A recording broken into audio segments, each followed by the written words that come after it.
اور اس نے جذبات سے دوڑے کہ حضور نے فرمایا اسے پکڑ لو ورنہ یہ گردن کاٹ بھی لائے گا، پکڑ لو اسے ورنہ یہ کاٹ دے گا۔ اللہ کی قدرت کے تھوڑا وقت گزرا تو وہ بیمار ہو گئے۔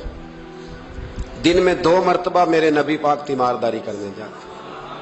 ایک شام رسول کریم تشریف لے گئے تو حضور سرانے بیٹھے، ماتھے پہ ہاتھ رکھا تو کریم محبوب ان کے باپ کی طرف کان میں کچھ کہا ان کے والد سے، حضور رونے لگے، اور پھر حضور نے دوبارہ ماتھا چوما، پیار کیا اور چلے گئے۔ حضرت برا بن مالک چھوٹی عمر تھی، کچھ نے لکھا طلحہ بن برا نام تھا ان کا، تو حضرت طلحہ بن برا نا اپنے ابا کو قریب بلایا اور چارپائی پہ بٹھایا، کہنے لگے ابا جی حضور کیا فرما گئے؟ کہا بیٹا تیرے والی بات نہیں۔ کہا نہیں بتائیے؟ کہا نبی کریم علیہ السلام نے فرمایا کہ شام کو نا میرے طلحہ کا انتقال ہو جائے گا، اور جب اس کی روح پرواز کر جائے تو مجھے خبر کرنا، میں آ کے جنازہ پڑھاؤں۔ ٹھنڈ بڑی تھی مدینے میں، ٹھنڈ بڑی تھی۔ حضرت طلحہ نے نا اپنے باپ کا ہاتھ پکڑا اور اپنے سینے پہ رکھا، کہنے لگے ابا حضور تو جو فرما گئے پر میری وصیت یاد رکھنا، نبی پاک کے دین کا قانون یہ ہے کہ جب کوئی انتقال کر جائے تو جلدی دفن کرو، اس طرح کرنا رات کا وقت ہوگا، جب میرا انتقال ہوگا تو فوراً غسل دے کے نا دفن کر دینا، نبی پاک کو خبر نہ کرنا، نہ بتانا، عمر دیکھو اور بات دیکھو۔ کہا حضور کو کیوں نہیں بتانا، حضور خود فرما کے گئے ہیں۔ تو کہنے لگے رات کا وقت ہوگا تو جن گلیوں سے حضور نے گزر کے آنا ہے نا وہ یہودیوں کے محلے ہیں، ایسا نہ ہو کہ میرے جنازے کی وجہ سے کوئی یہودی میرے نبی کو تکلیف دے دے، میرے جنازے کی وجہ سے، جنازے کی وجہ سے۔ یہاں کہتے ہیں حضرت صاحب مجھے بڑا پیار ہے آپ سے پر میرے گھر ضرور پہنچے، جیسے مرے یا جیے وہاں شام کو آپ کو پہنچنا پڑے گا۔ میرے رسول کریم علیہ السلام کے غلاموں نے دیکھو انداز محبت کیا بیان فرمایا، کہا نبی پاک کو تکلیف نہ ہو میری وجہ سے، میرا جنازہ خود ہی پڑھ کے مجھے دفن کر دینا۔ ان کا انتقال ہو گیا، رات کو دفن کر دیا، صبح حضور تشریف لائے، وہ محبوب جنہیں اللہ نے غیب کے خزانوں کی کنجیاں عطا فرمائی، فرمایا بتایا کیوں نہیں؟ مجھے بتاتے، میں خود جنازہ پڑھتا، میں خود نہ قبر میری تے میرے اپیرا جے کر پاویں پھیرا، قبر دے اندروں ہڈیاں اٹھ کے مجرا کر سن تیرا۔ کہا بتایا کیوں نہیں، خبر کیوں نہیں کی؟ میں جنازہ پڑھتا، میں خود پہنچتا۔ تو باپ رو پڑے، عرض کرنے لگے حضور میرا تو پتر تھا، میرے لیے اس سے بڑی سعادت کیا ہوتی کہ آپ جنازہ پڑھاتے، پر اس نے وصیت کر دی تھی کہ حضور کو بتانا نہیں، تکلیف ہوگی۔ نبی کریم فرمانے لگے بتاؤ مجھے اس کی قبر کہاں ہے؟ اور یارو غور کرنا، ساری دنیا گنبد خضرا روضہ رسول پہ اور نبی پاک ایک غلام کی قبر پہ تشریف لے گئے، خود نبی کریم گئے، اور آج حضور نے دعا انوکھی فرمائی، فرمایا اے اللہ جب میرا طلحہ تجھ سے ملے نا تو ذرا اس سے مسکرا کے بات کرنا جو تیری شان کے لائق۔ رسول اللہ کی محبت، نبی پاک کی غلامی، رسول اللہ کا پیار، اعلی حضرت کہتے ہیں جان ہے عشق مصطفیٰ، روز فضو کرے خدا، او بھائیو جس کو ہو درد کا مزہ وہ نازے دوا اٹھائے کیوں۔ اور اعلی حضرت فرماتے ہیں جلنا تو ہے، کوئی دولت کے لیے جلتا ہے، کوئی شہرت کے لیے جلتا ہے، کوئی اقتدار کے لیے جلتا ہے۔ فرمانے لگے اے عشق تیرے صدقے جلنے سے چھٹے سستے، جو آگ بجھا دے گی وہ آگ لگائی ہے، جو ساری آگ بجھا دے گی وہ